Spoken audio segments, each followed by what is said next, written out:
team's the heart and soul. Now I want to talk to you about the lifeblood, because this is what's going to propel your business going forward.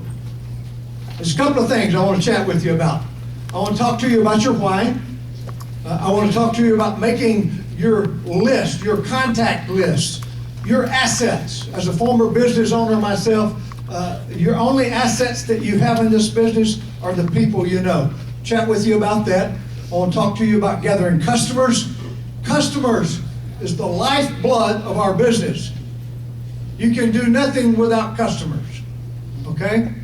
As a matter of fact, one of the main things that you and I are commissioned to do as Stream Associates is to bring customers to Stream. And then I want to talk to you about treating those customers as assets, okay?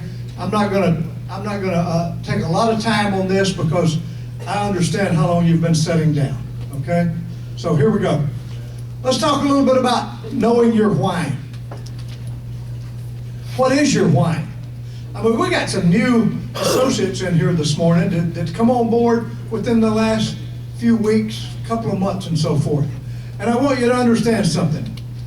One of the most important things that you can do is create your why. In fact, if you try to build a massive business with Stream without identifying your why, you're probably not going to go very far. Okay? So, what is your why? It's what we call your why, or your purpose, or your reason. It's pretty simple. It's whatever motivates you to take action. It's whatever drives you every day to achieve what you want to achieve for your business. Many people have different whys or different reasons they're starting the business. Very few of us started the business simply because we had a lot of time to kill. Most people that start a business already have a job that they work every day of the week to support their family. So we know that you've got a why. You've got a reason. And you have to identify that reason. And it's something you really need to think and talk about. Your why must be really, really, really big. It's got to be big enough that it will inspire you to move forward. It's got to be big enough that when you've got adversity or objections that come face to face with you, that you keep going. And I got to tell you, it can't be something like this. My why is because I want a new Tesla. I see Donnie and Presley and Randy and Martha and some of all of the NDs. They got Teslas. So even if Stream doesn't give me one, I want to buy myself a Tesla, which starts at $100,000 incidentally. Okay. So that's my why. I want to buy a vacation home in Cabo San Lucas. That's my why. Here's what's going to happen if that's your why. You're going to run into so many objections and adversity that you're going to look at that 84 Pinto out there instead of a Tesla, and you're going to say, you know, that car gets me where I need to go. I really didn't need that Tesla. So your why has to be really big. You get the picture? Anyone that's successful in any kind of business, they have a driving purpose to get them where they want to go. And it also must be something that others will buy into. Okay? Let me tell you, when we first started our business, our why we had identified was our son was a minister. And we knew that ministers didn't make a lot of money. So our objective was to be able to help support him and his family so that he could stay in the ministry. So when I would go to approach someone, I would let them know exactly why I was doing that. And they would buy into that because they knew me as well as my son. Your why is one of the most important parts of your business because, again, it will drive you. Now, let's talk a little bit about the customer gathering based on relationship, not based on a professional sales approach. Remember, this is a relationship business, so treat it like that. For the new people that came into the business, that thinks that all of us became successful because we went out and we sold people energy. We sold them mobile services. I'm sorry, you got the wrong impression. Here's the approach that we've taken about gathering customers. Let's use the gas station example. Let's say that wherever you live, you decide that you're going to get all of your family money and open a convenience store and a gas station down on Main Street. And probably the first thing you would do is go tell all of your friends, your neighbors, your relatives, people you go to church with, what you were doing, and you would ask them to stop and trade with you. Is that correct? Correct. Yes. If you wouldn't, then you don't need to open it up. But that's what you would do. So what's it any different if we approach people about helping us with our business just like we would if we owned a restaurant or a gas station? We're asking for their help and their assistance, okay?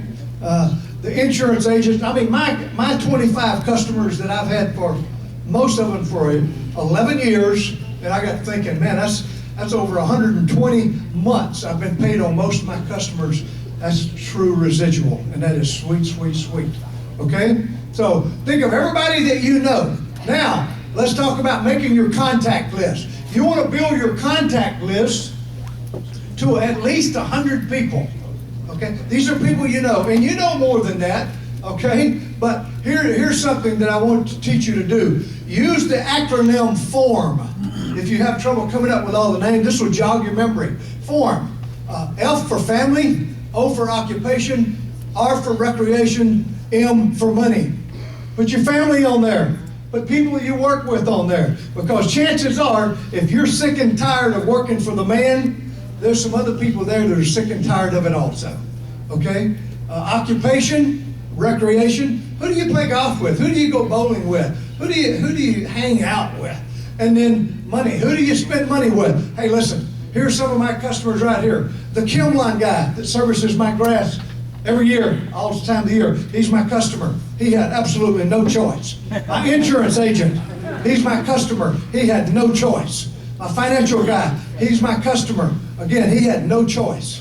The people that clean my pool every week, they're my customer. They had no choice because this is a serious business for me, and my approach to them was serious. If they weren't willing to be my customer, I promise you I could find someone else that would cut my lawn every week. Okay? And they knew that and they understood it. So my insurance agent the same way. Okay, so that's how you build your list. Once you get your list built, then what you want to do is you want to qualify that list. Listen to me. I want you're going to go down that list and look at every name, and you're going to put a check mark by everyone on that list that is a person of influence and credibility. You're going to look at the list again, you're going to put a check mark behind everyone that is success-minded. Okay? They're business-minded, success-minded. Then you're going to put a check mark beside everyone that is money motivated. You know, they like to they always keep their options open. And then those that have $375, not $379. Okay? Every name on that list has got 4 checks beside it. They're credible, success-minded, money motivated, and they have the money to get in. That's who you want to get in front of this business quickly as an associate. Everybody that's got maybe 1 check mark or no check marks, you're going to approach them as being a customer. You're going to approach everyone about being an associate, and those that don't want to be an associate, you can turn them into a customer. Okay? Now here is the approach that we'll teach you to use. Okay, first of all, here's what I want you to do. You're going to be approaching people that you know about being your customers. Drop the salesman talk. Don't try to act like a salesman. because these people know you. Be yourself. And here are the steps that you're going to use to gather the customers that you want.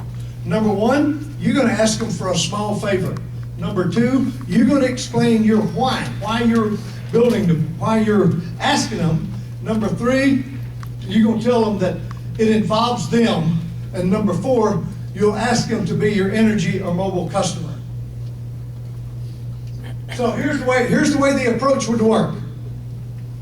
If I'm talking to my friend Ronnie, now let's just assume that Ronnie knows me and my family, okay? Because that's the only people I'm going to talk to. I say, Ronnie, how you doing, man? Good. Hey, Ronnie, let me get to the point. Let me tell you why I'm calling you, okay? Because this is very important to me, Ronnie. Ronnie's going to say, sure, why, Donnie? I said, look, Ronnie, I need you to help me with something. I need a small favor, okay? But before you say yes or no, let me just explain to you why I'm even asking you. I'm going to tell him what my why is now. Ronnie, you know that Matt's in the ministry, and ministers struggle financially. So my wife and I found a way that we can support him in the ministry and him be able to stay in the ministry. But it involves you, Ronnie. And no, I'm not going to ask you for any money today to send to Matt.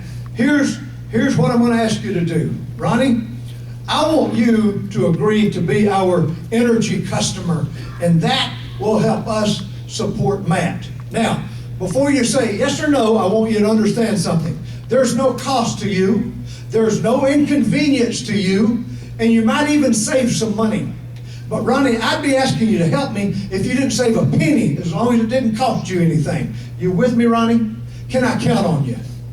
Now, if you use an approach like that and you do it sincerely, Ronnie's going to agree to help you. I've had all of my customers for 11 years, and they signed up as customers because of our why in the business and because of our relationship.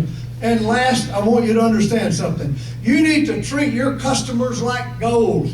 I mentioned that I've had the only customers I've lost are those that moved out of state or a divorce or something like that, and then I replaced them, okay? But you need to treat them like gold. When you get customers, I know Steve and I and some of the others, very early on when we were in a customer gathering mode, every time we'd get a customer, we'd go down and get a stack of little $10 gift certificates from Starbucks. I'd always put one in an envelope and send to them, and I'd say, Ronnie, thanks a latte for being my customer. Just a little something that was different, and it would help him remember just how important it was. Treat your customers like gold, because I got to tell you, today we've got a few products, but as we move forward and we start to add other services and other products that we can go back to our same customers and market. Just think for a moment, if in 3 or 4 or 5 years you got customers that's got 5, 6, 7, or 8 products. Well, treat your customers like gold, and you know what? They will come back to you and continue to buying products.